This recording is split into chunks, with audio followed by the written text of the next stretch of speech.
Hola, buenas tardes.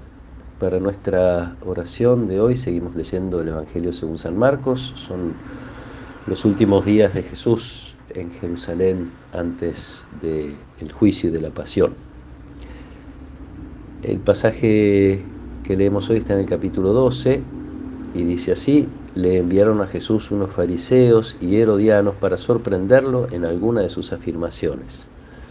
Ellos fueron y le dijeron: Maestro, sabemos que eres sincero y no tienes en cuenta la condición de las personas, porque no te fijas en la categoría de nadie, sino que enseñas con toda fidelidad el camino de Dios. ¿Está permitido pagar el impuesto al César o no? ¿Debemos pagarlo o no? Pero él, conociendo su hipocresía, les dijo: ¿Por qué me tienden una trampa? Muéstrenme un denario. Cuando se lo mostraron, preguntó: ¿de quién es esta figura y esta inscripción? Respondieron: del César. Entonces Jesús les dijo: den al César lo que es del César y a Dios lo que es de Dios. Y ellos quedaron sorprendidos por la respuesta. Palabra del Señor. Más allá de la mala intención de estos enviados de encontrar a Jesús diciendo algo que lo podría poner en problemas con las autoridades religiosas o con las autoridades políticas, es cierto que el pago del impuesto al imperio romano, un imperio opresor, injusto, es es un problema que genera distintas posturas, entre ellos los fariseos que se oponían, no solo que no les parecía bien, sino que les parecía ilícito manejarse con una moneda que tiene la impresión, la imagen de una persona que se presenta como una divinidad, que es el César. Por otro lado están los herodianos y los saduceos, que pagaban el impuesto y buscaban la manera de colaborar con este imperio extranjero. Sin mencionar, o mejor sí digo mencionando, que también estaban los celotes, que eran quienes se oponían tan fuertemente a esta intrusión del imperio romano, que intentaban hacerlo caer por medio de las armas. Sabemos que había un discípulo de Jesús que había sido miembro de este grupo de los celotes. Lo curioso es que van fariseos y herodianos, que como su nombre indica son partidarios de Herodes. Fariseos y herodianos, dos grupos de personas que piensan diferente, que se ponen de acuerdo para presentar esta dificultad a Jesús.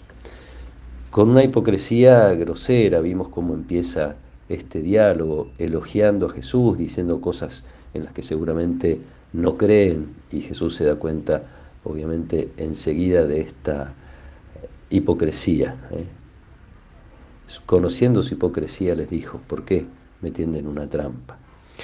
De todas maneras, la respuesta de Jesús viene bien, es interesante lo que responde en ese momento para aquellos que vienen a preguntarle, que se van sorprendidos por la respuesta, y es también para iluminar realidades de todos los tiempos, una relación entre la religión, la práctica religiosa, las autoridades religiosas y la vida social y las autoridades sociales o civiles. Eh, Más allá de lo que intelectualmente se piense, también tiene que ver con lo que se hace. Para algunos, la religión debe limitarse a algunos momentos y espacios y no tiene que interferir en la vida social. Eso sería casi un extremo. Pero hay otro extremo en el cual las autoridades civiles deberían estar al servicio del Evangelio y al servicio de las cosas de la religión, concretamente alineándose detrás de las autoridades de la iglesia, detrás de las autoridades religiosas. Cada tanto reaparece esta dificultad, y no hace mucho entre nosotros pasó la separación, la búsqueda de la separación entre la iglesia y el Estado, muchas veces con críticas injustas respecto de la función de la iglesia, olvidando las cosas que a lo largo de la historia la Iglesia argentina ha ido haciendo, tanto en la fundación del país como básicamente en el área de la educación.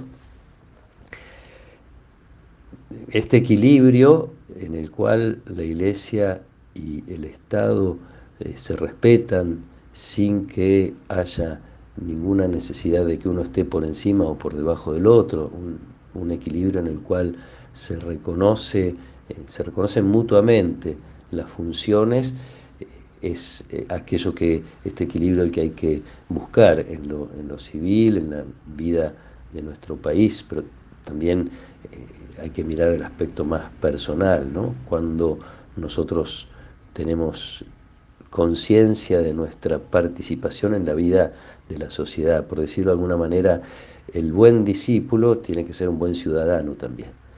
Respetar las autoridades, cumplir con las obligaciones y hacer respetar los derechos.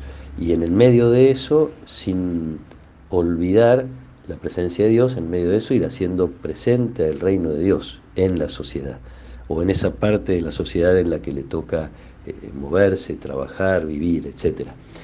Siempre este tipo de reflexiones me lleva a pensar, ya me han escuchado seguramente muchas veces decirlo, cómo sufren muchos de nuestros jóvenes por practicar la fe, por tratar de vivir la fe, y cómo sufren especialmente los ámbitos universitarios, no solo, a veces también ya en los colegios, especialmente los secundarios, pero en los ámbitos universitarios muchas veces tan alejados de la práctica de la religión, de alguna religión, tan alejados de la conciencia de la existencia de un Dios. Muchas veces son atacados, son despreciados por haber elegido una práctica religiosa y por ser fieles a esa opción.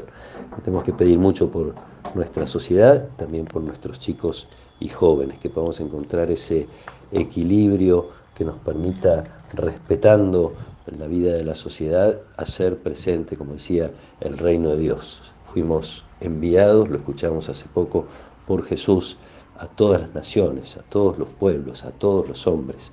A todos tenemos que anunciar el Evangelio de la mejor manera que podamos hacerlo y animados, obviamente, por el Espíritu de Dios.